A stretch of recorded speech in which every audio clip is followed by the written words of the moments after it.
Bonjour à toi. Dans cette petite vidéo, laisse-moi te montrer la voie de Humanitas. Tu cherches une agence d'intérim? Comment changer tes fenêtres? Ou encore changer ton pare-brise? Bah c'est pas ici.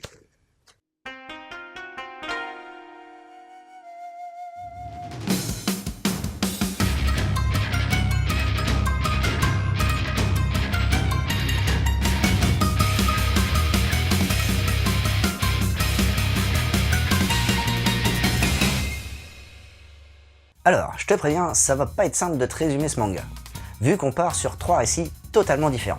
Tout d'abord, tu vas suivre Ocelot, un jeune guerrier d'Amérique centrale qui vit au XVe siècle. Il est atteint de cécité et va devoir mener un dur combat.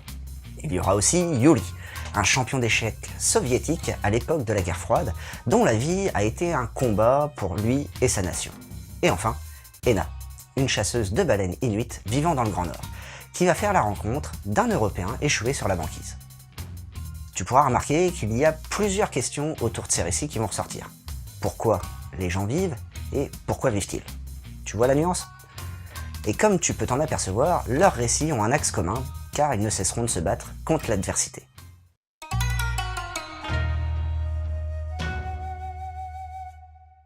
Pour ce qui est du trait, on part sur quelque chose d'assez fin, avec un trait assez léger. Les personnages possèdent des yeux plutôt larges pour pouvoir transmettre le plus possible leurs émotions. C'est d'ailleurs l'un des gros points forts de ce dessin, la retranscription des émotions des personnages.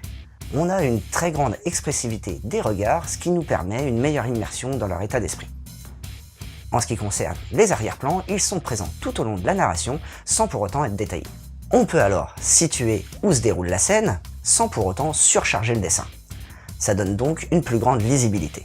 Le Nemu reste somme toute assez classique, avec essentiellement des coupes horizontales et verticales, et quelques superpositions lors des rares scènes d'action. Ce découpage colle au passage assez bien au rythme narratif, puisqu'on est plus sur un récit de vie. Du côté de l'édition, Glénat a pris le parti d'adopter un format un peu plus grand que le format standard. Les quelques onomatopées sont restées avec en prime une petite traduction qui est bien intégrée. Quant à la jaquette, on reste sur celle d'origine avec un bel effet dans le regard qui nous en dit long sur l'intérieur de ce manga.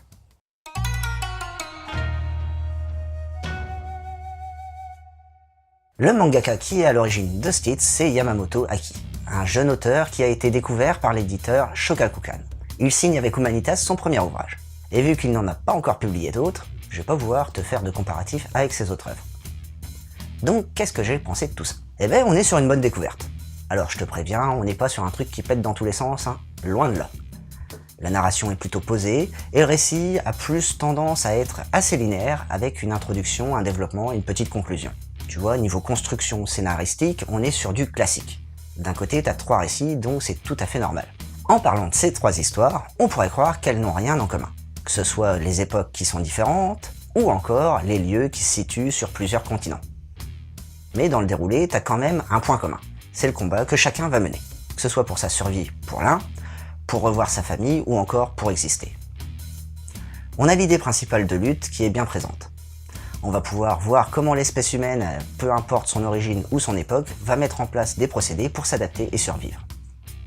Du côté des personnages, certains sont inspirés très largement de personnages réels, tels que celui de Yuri, qui est un grand maître international d'échecs de l'ex-URSS du nom de Yuri Averbakh.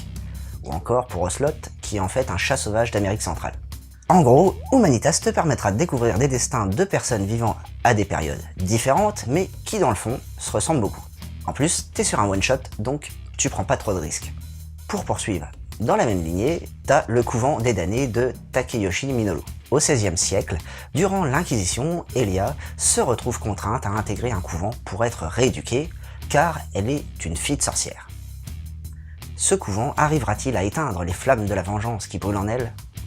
Si tu veux plus de détails, n'hésite pas à aller voir le mangado qu'on a fait dessus. Dans le même registre de la lutte, tu as le bateau-usine.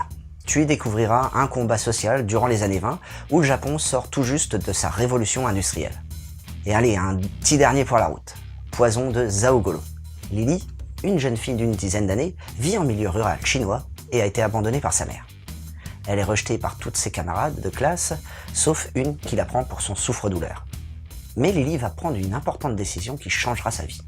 Et voilà, c'était Boubou, j'espère que cette petite chronique t'aura plu et surtout donné l'envie de lire Humanitas. Allez, sur ce, je te laisse et surtout, n'oublie pas de suivre la voie du manga.